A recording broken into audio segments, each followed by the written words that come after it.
pleasure, I get to introduce the head honcho of Benzinga. You guys are probably like, who's behind this? You've actually probably met him already today. Please give it up for the CEO of Benzinga, Jason Raznick.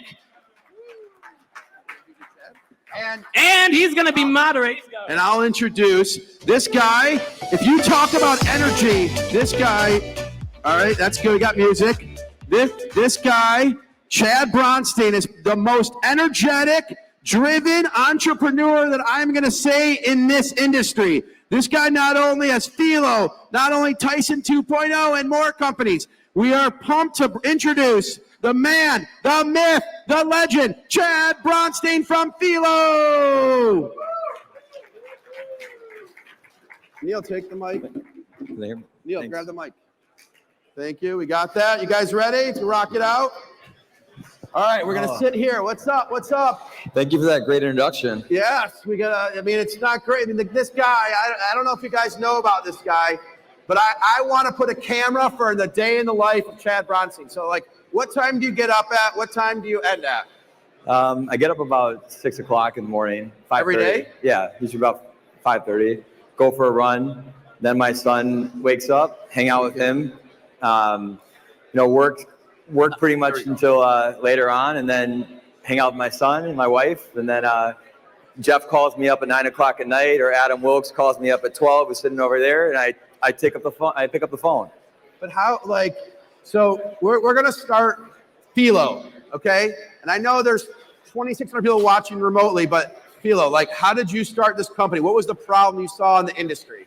So prior to starting Fyllo, I was running a large ad tech company, and I was bored, right? Probably the same way you build Benzinga. And I just wanted to do something new. And we had brands like Juul and Charlotte's Web come into Amobi, but it's owned by Singtel, so we wouldn't touch cannabis. And so I had to make a crucial decision. I had a bunch of offers. You know, I was doing well. I had to tell my wife, I'm going to go start a cannabis company. And she's like, what the fuck, a cannabis company? And I said, yes, cannabis company. So I went at it. I hit up Aristotle, Eric, a lot of these, Jeff, all these people here. And I said, hey, if I go start this, will you come? And we started Fyllo 3 years ago. We're now 300 people. And it's been a great ride. So like you say, you hit up Aristotle and a few others. Your network is immense. If you guys talk about people that are connected, they talk to 6 degrees of Kevin Bacon. The 6 degrees of Chad Bronstein is in full effect. You guys don't even understand. From Mike Tyson to Ric Flair, he's calling me on the phone. He's like, hey, I was just here with Iron Mike, whatever, you know. So how did this happen? Like your 6 degrees of Chad Bronstein. I guess it just happens. It's like, it's people, right? It's I always say when you when you are running a sales organization, you talk about champions, right? And people that introduce you, like Ian Bernstein, right? Ian will introduce me to 20 different people. How I got to Mike was Fyllo had a guy working for us named Brian Spears, who's Britney Spears' brother, and Daniel Carcillo is the founder of Wisana. Okay, so Brian Spears, Britney Spears' brother, was working for Fyllo. Correct. So I want to follow this through. Okay, so keep going. So we talk about you. Psychedelics conference was yesterday, and cannabis. We worked on destigmatizing cannabis, and the best people to do that are people with loud voices. So I told Daniel we need to get in front of Mike Tyson. So we called Brian Spears. We told Brian Spears, hey, can you get us in front of Mike? Because Brian lived in Vegas, and so he got us to Mike's brother-in-law. And then we brought Mike on as a strategic advisor of Wisana to really talk about traumatic brain injury and the effects of psychedelics. From there, we started to really understand Tyson, his last, I'm not going to name the name, but his last cannabis company. And then the same thing we did with Fyllo. I hit up Adam Wilkes, who's the CEO of Tyson 2.0, who's the beautiful bald head right there. Did you know him before? Yeah, I did know him because he was a client of Fyllo's. So he ran. Adam, give a wave. Stand up so people see. Oh, you don't have to stand. Tyson 2.0, guys, you want to meet him? He's right there. Yeah. There you go, Adam. Yeah. And so, we put it together, Tyson 2.0 together. Fyllo runs all the advertising for it. So you asked me how I do all these things. They're very synergistic. Adam works, that's the Fyllo team right there. Adam works really closely with all of us. And we got a lot of retail scale because of our relationships with Fyllo. So we hit up Columbia Care to do that partnership because Columbia Care was a client of Fyllo's. And we brought Mike. So I think for my success, it's synergies and people. Like that whole table right there and my team, I wouldn't be here without them, right? So it's about who's behind you and who's helping you delegate and execute. And so that's how Fyllo is. And the guy with the yellow shoes is just a badass. So Aristotle ran Marcus Lemonis' portfolio. He did? He sold a sunglass company to them, and he nagged me every day. And I, just like Benzinga, I was his biggest client. So I bought all his sunglasses. Wait, you did? I had him go to Facebook, Twitter, Snapchat, and I would do client roadshows. And he would do a sunglass event for all my clients. Oh, really? Yeah, and so I met him that way. And then when I started Fyllo, I was like, you should come with me and do this, because he's a startup. He loves startups. He's a hustler. He was carrying boxes in our small little WeWork office, doing anything he needed to do to make this successful. And he's my partner in crime. Where are your sunglasses now? They're in my room. All right. Because I'll lose them. So that's his whole sunglass company was, if you lose them, you can get it for 50% off. And I lose my sunglasses all the time. Oh yeah. So or you need to put a tracking device on. Yeah. But Marcus Lemonis, he worked for him. He sold his company, Marcus, and then he ran his CPG portfolio. So that's I gotta just do a plug here. That's the power of the network that he has. That's the 6 degrees of Chad Bronstein. You're at this Benzinga Cannabis Conference. It's a lot bigger than we've had in the past, but there's so many relationships here. And listen, the badges are sometimes the wrong way. Go to someone, turn the badge, and use it as an icebreaker. Well, literally. Three years ago, I was at the Benzinga conference. I met Jason. He didn't know who I was. I was a nobody. In Chicago, this guy is walking. Like he said, he was a nobody. He was a nobody. You know how much money he's raised since then? $140 million. Yeah. So in Chicago, he was at our conference, probably met someone there. Yeah, we were talking about this. Jeff's he's my chief commercial officer. Fyllo is Alchemy, right? And he came, I made him come to the Miami conference. I was trying to hire him. Which one? The last Miami conference, okay. Jeff, okay. Jeff sold his company to Salesforce for $880 million.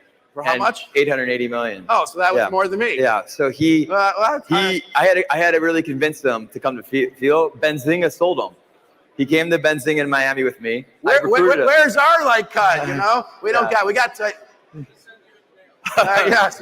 We haven't sold Fyllo yet. We're not in your. We don't want to cut. We're not in your boat. We're not in your boat yet. We don't even want to cut. We want to see great deals happen. You guys are all in the room, connecting, meeting people after this thing. Go outside, talk to people, connect. With the badge of the wrong way. 3 years ago, I met this guy in Chicago, and it's 3 years later, as I just repeated 3 years 3 times. Okay, and 3 whatever. His company is huge. And we're going to get to how big his company is in a second. And you're not going to believe the deals that they're doing. But you met, and you didn't have Tyson 2.0, you didn't have this, and you didn't have Wisana, right? Nope.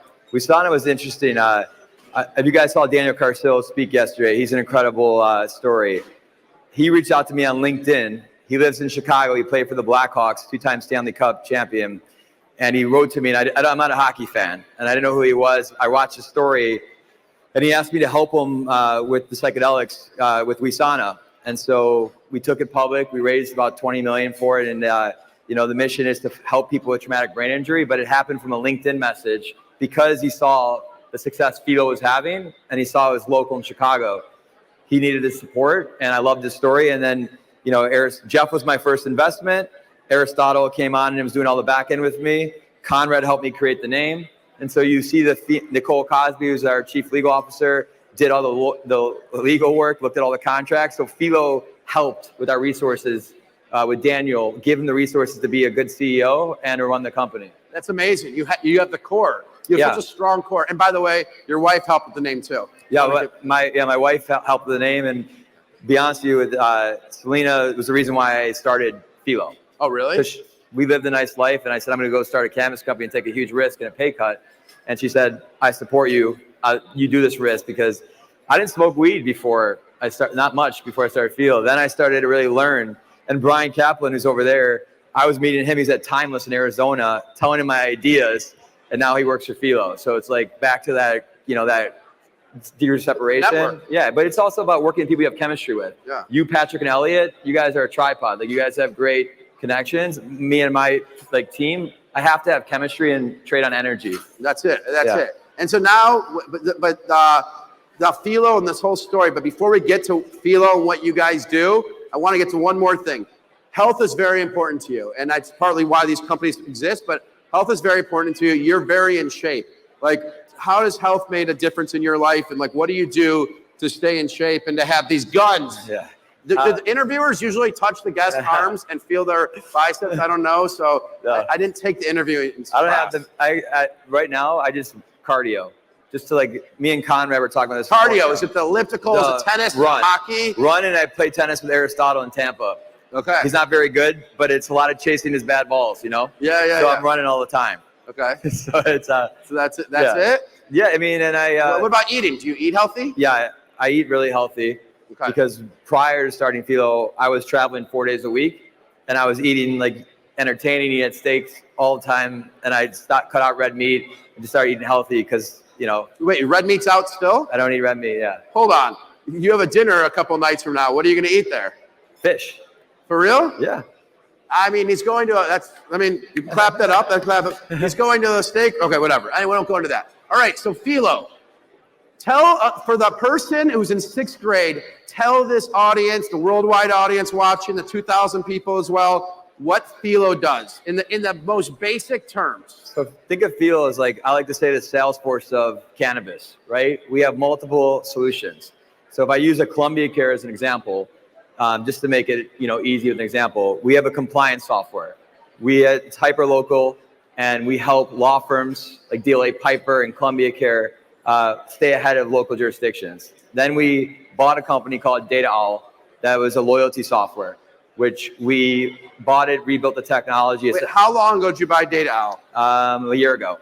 And you already integrated it, rebuilt the technology, the whole thing? Yeah, so in 3 weeks, we're gonna launch the version 3 of the technology. But yeah, we also bought Canaregs, and that's where we got a Benzinga conference too.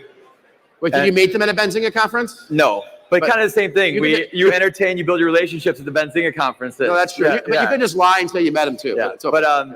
We rebuilt that technology, which is the legal side, and then we have the largest data marketplace in cannabis, but now in the mainstream market. So we have brands like Dunkin' Donuts buying data from us, and why they do that is because they don't know that Jason wears a Rolex, he drives a nice car, he shops in Nordstrom's. But they don't know that Jason goes to Lumen, Michigan, and buys a bunch of marijuana. And there's all these different correlations you can make with that. You're leisurely spending $200 a week on weed. Why wouldn't Nike want to target you? Because they know you can afford it. Why wouldn't a car manufacturer want to target you because you're spending $300 a week on weed? Because they know you can afford leasing a car. Pharma buys their data because they don't want to lose share shift to the cannabis industry. Because instead of buying ibuprofen or Aleve, you're taking cannabis medicinal products. So they want to make sure that they have that conversation with you. So we have over 7,000 brands that are the very large brands buying data from us. And we're integrated into every major platform like Google, Trade Desk, et cetera, where you can go into the platform and buy our data. So in other words, maybe this is a bad analogy. Are you a much better Nielsen? So Nielsen's a great company. Has that ever been an analogy? First off, that's amazing you said that. Nielsen just went private for $16 billion. I know. I was an investor. Nielsen's a great company. But what I like to say, and Conrad is our chief marketing officer, what we were saying is Nielsen has, the data that you can, you know what you're getting with them. Fyllo's data of the future. So cannabis is data that you can't attribute to that. Cryptocurrency is now becoming a more and more talked about and trend, right? You have gaming, which is a big conversation. Those data sets are where Fyllo is going. And so you're going to get into other sectors. Correct. Okay. And so when you're calling Inspire Brands or Dunkin' Donuts and you're like, hey, this is Conrad or this is Chad, we want to, do you want data to help see where your customers are growing? Is it hard to convince the customers like, hey, right now they don't buy data? Like, you know what I mean? Like sometimes it's like, what's that sell process for you guys? Well, so, Jeff, myself, everyone, we educate. It took 2 years to educate big brands. So when we get on a call with a big brand, this is called Inspire, like, why the fuck am I talking to a data cannabis company, that's what right? Yeah. And we would have so much fun with it because once you started to educate them and say what the data is and what they could do with it, it took us a year, but we now have very conservative brands that you would have never thought would buy our data. And I think what's important is before this, I was competing against Google, Trade Desk, Moby, all of us were in that, and you can't talk about much differentiation. People were uptight. When you're going into the ad agency, they talk to fucking 1,000 vendors a day. So for us, what was great was we talking about something different and everyone opened up. So like, oh, I ate edibles with my husband. last night. We're smoking. Me and my friends are smoking flower the day before. So it opened up the floodgates to have more of an intimate relationship with them versus that uptight vendor relationship. Yeah, yeah. So that was the fun for us, and it took a lot of education, but it's still fun to have that conversation. So you're basically at level 1 with this company, not in terms of revenue or scale, but you've gotten acceptance by mainstream companies. So now it's just a question of like, hit the numbers and go. I mean, right? Yeah, I mean, I think the thing for us is we're going to continue to grow at scale. We're 300% year over year. We did our first quarter revenue in this quarter, what we did in 2021. Really? So our growth is pretty astronomical, and it's done because we have a good team. We're 300 people. Are you guys based mostly in Chicago or worldwide? No, so we just bought a company last week, not in cannabis, a data company. We're in Porto, Armenia, Israel, Sri Lanka, Chicago, Denver, LA, and New York. What was the company bought last week, or is that a secret? No, it's Damasio. We were public with it. Damasio was a data play in the ad tech industry. We partner with them, Contextual Data. They have 50 people, 30 of their engineers are in Porto, and engineering is hard to come by. And so we look at companies that have really good engineering talent so we can continue to beef up our engineering. So engineering is what allows you to get to these other verticals and other products? Yeah, and build what we're doing. Be able to, like you said, buy a company in a year ago and rebuild a whole new technology. That's good. Yeah. So now, guys, there's a debate here. There's a debate, and people say the wrong name. The name of the company is Fyllo, but some people say Fyllo. So Chad, do you want to correct them, or is it fine? What's this? It's Fyllo. Everyone says that, and it's actually a good starting of a conversation. But we created that name when we were in literally no office space, just in my house with a whiteboard. And so that's how it came out. And Fyllo, the way that to remember it, if you have, is like you got a feeling, like feel it, Fyllo. That's it. That's because Fyllo. I mean, at the end of the day, if they're talking about you, you're doing well. Yeah, And then, can we talk a little about Tyson 2.0? Yes. So what's this Tyson 2.0, Ric Flair? I think we have Ric Flair tomorrow, Mike Tyson tomorrow, Chad, Adam right there. So we got the whole crew. So what's Tyson 2.0 all about? Tyson 2.0 is an IP branding company. We have become, I think, one of the most well-known brands in the space. We launched, and not everyone loved it, but we launched Mike Bites, and most people loved it. But you got mixed feedback, but it went viral. And it went viral. Mike Bites. We had Howard Stern, Jimmy Kimmel, everyone talking about it. And we actually are going to be reach out to Evander Holyfield as well. People don't realize this, but Mike and Evander are very good friends. So everyone's like, they're good friends. And so I think it's important. Tyson 2.0, we launched in December. We have grown astronomically. We raised $8 million from some of the most strategic investors in the cannabis space. So the key was, with Tyson 2.0, a lot of celebrity brands, we talk about this all the time with me and Adam, and is that a lot of celebrity brands don't make it because they don't have distribution. And so the key for us for our success was that we struck a deal that allowed us to get distribution, and we're very good at marketing. Mike allows us to get Kevin Hart to come on Hotboxing, Paul Pierce, Scott Storch, all these big names, and they all love Mike. And so Mike is an advocate for cannabis. He smokes a lot of weed every week. It helps him, and he's outspoken about it. And so it's very much on brand when we went out to market, and it's all premium cannabis. We have multiple SKUs. We've done a lot of collaborations, and it's going very well. And then Ric Flair was my boat neighbor in Tampa. I told you the story. Yeah. And I'm a big WWE fan. Adam, a lot of people debated about Ric Flair, and I said, Ric Flair creates nostalgia, and Mike has nostalgia. What people don't understand is celebrities don't all have nostalgic value. A 5-year-old knows who Mike Tyson is, and your great-grandfather or grandmother would know who Mike Tyson is. Same with Ric Flair. Ric Flair is a cultural icon. Can you do the noise? How am I gonna do it now? Either can I. I don't know what he's cooking. He's coming. He's gonna do it. He's gonna do it tomorrow. I don't know how to do it, but I just tried. Okay. But yeah, so Ric Flair drip we launched, and Rick also has that nostalgic factor. Yeah. Now, so that's tomorrow, guys. Don't miss it. But I know we only have a minute left. We talked about the 6 degrees of Chad Bronstein. You guys, if you haven't met him, Literally, you should surround him, get around this guy, make deals. I know he's not here to sell himself. We met him 3 years ago when he was nice and small, but at least his team, meet his team. And there's a guy with yellow shoes. You'll easily be able to point him out. And that's the guy with the sunglass guy, Marcus Lemonis. Anything, Chad, that I didn't say or we didn't talk about? So I know Javier is like looking at me like I'm some crazy dude. So, Chad, anything that we need to say about you or anything No, I think you said it all. I mean, badass, 6 Degrees, Tyson 2.0, Wisana. We got obviously Fyllo, not Fyllo. You got a feeling, that song, you know, and that's it. I don't know. Yeah, thanks for having me. I think I'm super impressed. Do you feel like you're just getting started? I think we're just getting started. I was gonna give you a compliment. Okay, I'm super impressed with what you guys did here. I think everyone walking around this room that was at any Benzingas, you have double the amount of people, and you guys bring a lot of people in the community together. And this is how what we all miss. So you guys should be very proud of what you guys have done. And I'm honored to be here. No, thank you. And if you guys didn't get at lunch, there's an upstairs room where you can still watch the video. Huge room, 600 tables there. So upstairs, there's lunch. I just want to make sure you guys don't go hungry at a cannabis event. That wouldn't be good, right? Yeah. All right. Thank you, Chad. Appreciate it.